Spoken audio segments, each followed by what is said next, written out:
to another episode of Thanks for Stopping By. I really gotta try not to creak my chair too much. So, a couple things I want to address right off the bat here. Number one, this is probably going to be a little bit of a shorter episode, which for reasons you'll understand in just a second. Two is I want to apologize for not uploading last week. I'm really bummed out and disappointed because last week was supposed to be the Halloween episode, and I didn't get to do it. The reason is I had to move. Because me and my girlfriend, who some of you have seen on the show before, are unfortunately no longer together. It's a shitty situation, and it's tough to deal with, but, you know, we're doing what we can. But yeah, so I had to spend a lot of last week moving and getting resituated and sort of dealing with all of that. But we're back. I still plan on trying to get the episode I had planned for Halloween done and released whenever I can. Maybe I'll do it as like an anniversary of the podcast kind of thing. I don't know. We'll see. I'm just sort of figuring it all out. It's been a long week. Oh my god, this house makes so much noise. Yeah, so I'm in a new spot. So that's also why the audio might sound a tad bit different. I'm hoping not too much, but I had to reset up all my stuff. But yeah, so we're here. We're doing it. It's been a lot, man. I went out. On top of everything, I went out and voted. Please, I mean, it'll be way too late by the time any of you hear this. The polling will be closed because it's closed the day I'm recording this. So no shit. But I really pray that all of you did go vote, because it is very important. I hope that y'all voted if you could. But other than that existential nightmare that was going to the polling place on election day in the middle of the pandemic during a breakup, I want everyone to know, and I hate saying this because here's the thing. I goof on TikTok a lot because it's a weird, goofy app, and there's a lot of weird, goofy shit on it. But since I've moved here to my new spot, I have done nothing but watch TikToks and kitchen nightmares with Gordon Ramsay. And I hate it because here's the thing. TikTok, for the longest time, from an outside perspective, it really was just like, what was the fucking other one? Musical.ly? You know, like, it was just the goofy app with like the young kids like lip syncing to songs and pretending that's like a talented thing to do. And you know, the app is still crawling with that shit, and a lot of those people are really bad people. But there's some good shit on TikTok, man. You know, there's some fucking bangers on there, and it's. I'm very happy that it's being used to that potential now, because it's basically, there's like sides of TikTok, and it's really fucking weird. God, I sound like a 40-year-old describing this fucking app, but it's like, there's like, you know, different sides to it, and my favorite is just it's essentially Vine 2. Remember when they tried to make Vine 2, but it didn't work? This is actual Vine 2. Because there's the sketch comedy, which is shit, but there's also just like chaotic nonsense, and it's my favorite thing. And like, I have such like ADHD brain, so sitting on this app, like, I really used to be like, how could people just sit there and watch that all day? As if I didn't do that with Vine when it was around. But dude, like, I will lose hours to this fucking app, and it is unacceptable. It is not okay how much time I have been spending on this app. I'm pretty sure my first 2 nights I was in my new place my first 2 nights after I was all set up, I don't even think I left my room for anything other than to use the restroom. And all I did was sit on my bed and watch TikToks. That's not okay. That's absolutely a depressive episode, and that's such a problem. But I can't stop using it. It's so much fun. And I hate it. I hate that I like it so much. And I hate that it's such a good way to kill time. If my like YouTube is dry or I don't feel like watching like a show or a movie or anything, it's such a good way to just kill time and be entertaining. And it's even worse because it's like, I'm sitting here being like, oh yeah, if I have nothing to do, well, what I should be doing is making videos. What I should be doing is writing. But no, I'm watching gay people scream on TikTok. Oh boy, it's so bad, but I love it so much. It's so much fun. And then fucking Kitchen Nightmares, man. Oh, that's my shit. That's comfort food right there, mama. No pun intended. Please tell me everyone who's listening to this has seen Kitchen Nightmares. For those of you who somehow haven't, I know you know who Gordon Ramsay is, because there's not a soul who doesn't. But Gordon Ramsay, famous, 5-star chef, famous for shows like Hell's Kitchen. Well, Kitchen Nightmares, here's the premise for the few of you who maybe haven't seen the show. He basically just goes to failing restaurants, and, the first half of it's him finding out why the restaurant's bad, and usually it's like crazy owner, bad chef, shitty, gross, rotting food, frozen food. And, then it's set up, and then he's like, okay, well, we're going to remake your restaurant, remake the menu. Then there's the final service where everyone loves it. And then the restaurant's good, and then he goes home. It's, every formulaic reality show, but I love it because he's such a good presence, right? Like, here's the thing. He's famous for freaking out, right? He freaks out on people, calls them donkeys and donuts and shit.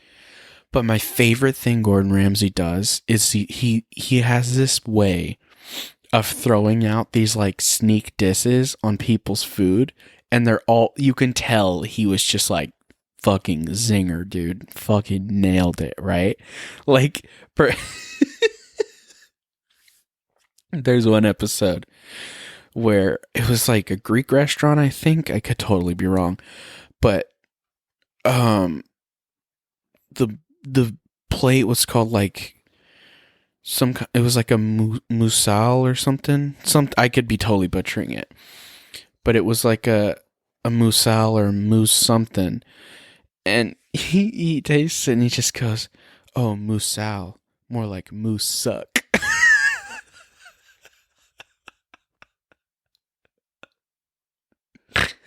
Oh my god, dude. And the look on his face, he's like, fucking got him.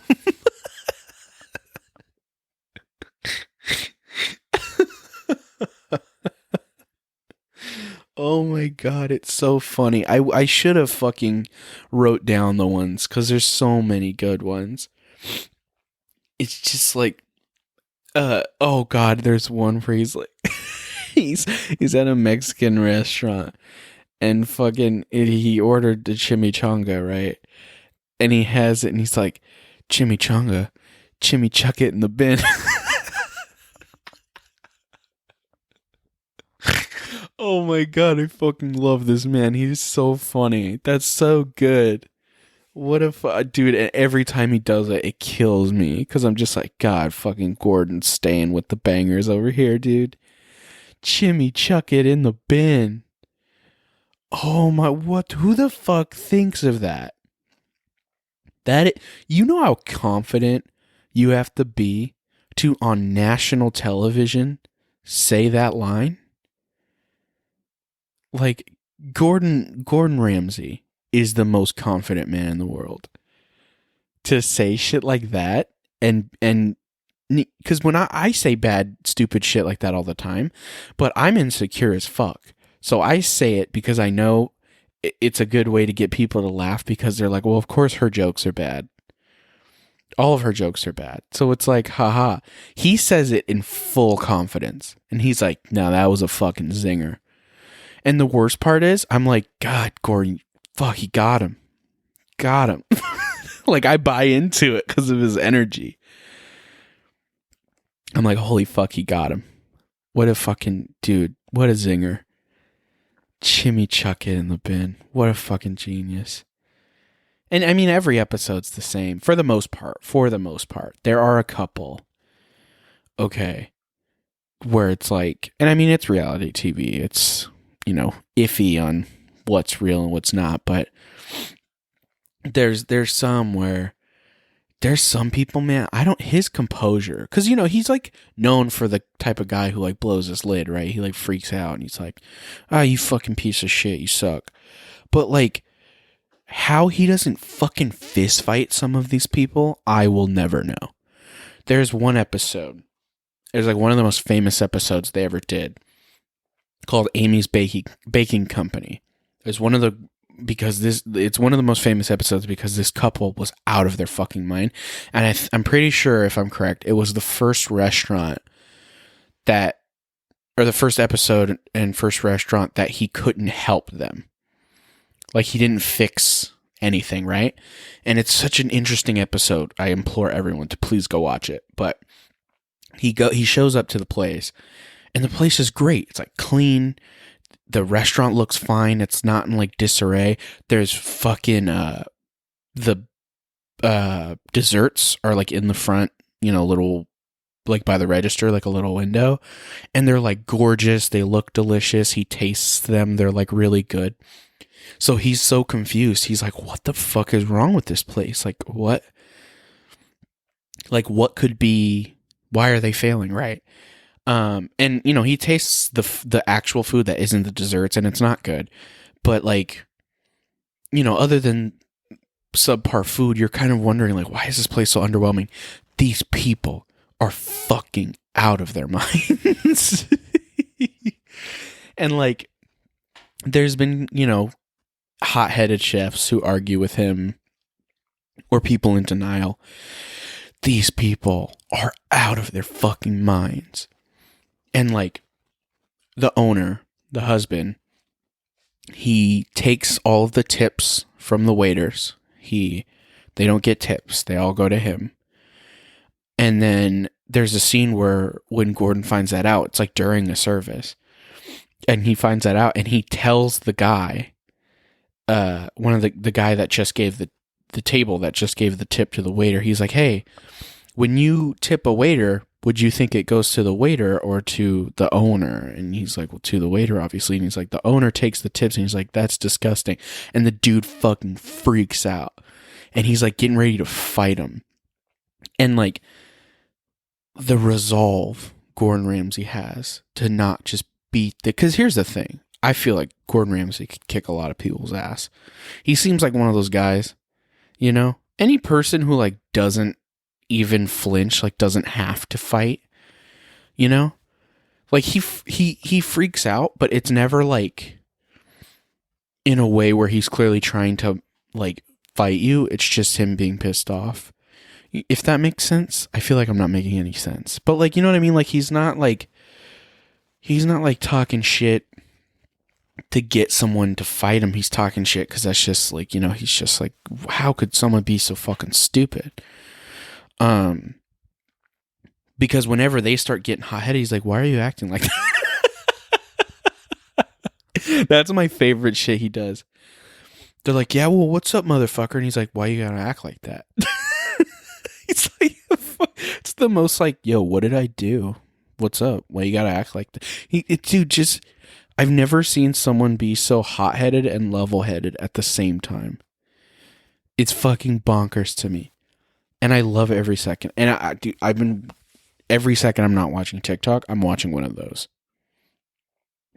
Whether it's clips from the official YouTube channel or just full episodes, it's always on. It's on right now on my TV, paused, because it's what I was literally watching before I started recording. I don't know what it is about Kitchen Nightmares. A show that you would feel is so stressful. It gives me so much comfort. I love it so much. And I've seen every episode, but I love rewatching it. And I don't know what that says about me, that a show that's known for being so gross and stressful is very comforting. I think it is because it's supposed to be like a feel-good show, you know, because the second half is always like, oh, they redid the restaurant and everyone's happy and usually the service goes well. But it's also too just like familiarity, you know. Like I said, I've seen most of the episodes. I know the structure of the show. So I'm never curious and stressed out about what's going to happen, because 9 times out of 10, what's going to happen is they fix the restaurant. And there's the off chance that they don't. I think there's been a few very rare cases where they don't. But most of the time, they're going to fix the fucking restaurant, you know? God, I love Kitchen Nightmares. It's so good. It's making me want to rewatch Hell's Kitchen. I used to watch Hell's Kitchen a lot. When I was younger, I would watch it with my parents and my family. We would watch Hell's Kitchen week to week. And I remember, I think she's in the first season, but I had a crush on this girl named Corey, who was on one of the seasons of Hell's Kitchen. I had the fattest crush on her, to the point where at my daycare, we would play Hell's Kitchen. Like, we would pretend to be in Hell's Kitchen, obviously without the cursing, because we were children. But I was like, oh yeah, I got in my fiction, in my pretend world, this universe I'd built, I had gotten married to Corey and we had started a restaurant together, and I was now in charge of the new Hell's Kitchen with Corey. Gordon Ramsay wasn't there. We couldn't get him. He was too expensive. We couldn't get him for my pretend reality show. He was still, we didn't have the budget, you know, but it was fine because me and Corey, you know, we ran a pretty tight ship, you know. I was just as intense as Gordon Ramsay, with my wife and former contestant Corey by my side. We ran a tight ship, and I think my pretend chefs at my daycare, I think they went on to do pretty amazing things. God, Hell's Kitchen is so good. I love reality shows, or more so reality competition shows, because at some point, like, the competitions throughout the years started getting less and less about what the fucking show was about, and more just about, like, finding entertaining shit for these people to do. Like with Hell's Kitchen, most of the time, especially in the early seasons, it was like the competitions were like, make food. You're here to be chefs. Okay, our competition is we're having a fucking breakfast special for these families. Make them breakfast and don't fuck it up. Food challenge, and then whatever kitchen has a better service wins, and they get to go do fun shit like ride jet skis or play paintball with Gordon Ramsay, and the other crew had to do gross shit like take out the garbage and also prep food for both kitchens that night.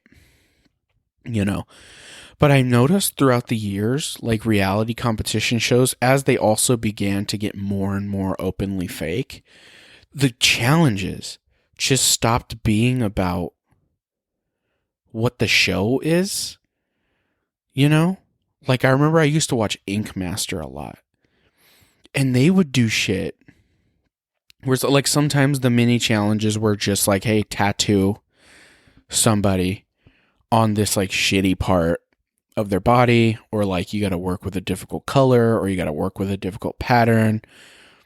But at one point they're just like, yeah, paint this car. You know? They're like, all right, tattoo artist, today you're going to paint rims on a car. And it's like, what the fuck does that have to do with being a tattoo artist? You know? They're like, what's up, tattooers? Today you're making pies and you're going to decorate them because that's going to show us how much you want to be the ink master. It's like, what the fuck, dude? Dave? What's that guy's fucking name? Dave, fuck, I forgot his name. Dave something. Shit, hold on. Who's the fucking main host on Ink Master? No, don't open that. No, Amazon. No, stop, please. Please, God. I have a family. Okay. Ink Master. I gotta find this out. Dave Navarro. He's a musician. Also, okay, I'm sure someone's gonna get really mad at me because I don't know if he's a tattoo artist on top of being a musician and actor. But to my knowledge, he's not. Does he just get to be a tattoo judge because he has a lot of tattoos? Again, I could totally be wrong. But like, I hope he's a tattoo artist because that'd be really funny if they were just like, yeah, you get to be a judge because you have a lot of tattoos. Well, thank you. Thanks. And I mean, like I said, I don't know. He could totally do tattoos or know a lot about them. I just know he's a musician first and an actor. He was in Sons of Anarchy. I remember that. But yeah, nonetheless, Dave Navarro and the two other guys who I don't know, because I'm pretty sure they are just tattoo artists. They just set up these fucking unrelated competitions where it's just like, well, what the fuck, man? You know? Oh my God. Sorry, I'm all over the place, but there was a WWE had a reality show called Tough Enough, and they did challenges on there that were fucking nonsense. Like, they were somewhat wrestling or fitness related, but like, here's my favorite part, right? The last season they had, there was these two guys, they were the finalists. One of them was this big Yeti guy who was clearly just like Mr. Fit, but he had no fucking personality. And then the other guy was this like country alligator wrestler man, but he was a bit plus size, bit heavy. So he struggled with working out, right? And that was their reason to pick on him all season. And what killed me about the show was how fucking serious they took it, because the WWE takes themselves really fucking serious all the time for no reason. But it killed me because he would not do the best in a fitness challenge. He couldn't run down the street as fast as, the ex-football player. And my thing was like, are you fucking telling me that Kevin Owens is doing fucking wind sprints and he's carrying sandbags up the fucking stadium stairs? No, he said it himself. He's like, I don't fucking work out. I'm just good at being a wrestler. You telling me Big Show's out there doing fucking, ladders? No. Don't you dare. Or there was one where they were all like, the mini competition for the week was like, all right, you're going to go and there's a costume store and you're going to pick out create a character with these costumes, right? We're going to give you a fucking gimmick and you have to pick out clothes. And his was like Dr. America or something. So he shows up and he's got like American flag, tights on, or like underwear on. He's got like a big flag and he's like flaunting around. They're like, I don't like that. You didn't take this challenge very serious. And it's like, what the fuck do you mean? He didn't take the costume contest serious? You gave him like Mr. America Town as a gimmick. One of the gimmicks was he was like a fucking snake pharaoh guy. I think that was Velveteen Dream. Oh. WWE likes to forget about that one, huh? Hey, WWE, you want to acknowledge that one? No, just put Velveteen Dream back on TV. That's all right. Sure, that's fine. Go ahead and do that, I guess. You know, it's not like they don't do terrible shit all the time. But yeah, it's just like... I don't know, man. I don't know what my point is. We all know reality TV is fake as fuck. Because it's entertainment. Reality TV is fun. It's just, it's a competition show, right? But it's like, there's narratives built within it because it's what they want to do. I love it. I fucking love Kitchen Nightmares. Yeah, I don't know. I'm sure someone's going to come on here and get mad about it. Well, you do fucking that other fake wrestling shit. All right, man. All right, Jared. Calm down. Calm down. Go back to riding your fucking go-kart around town, okay? Oh, my Lord. Well,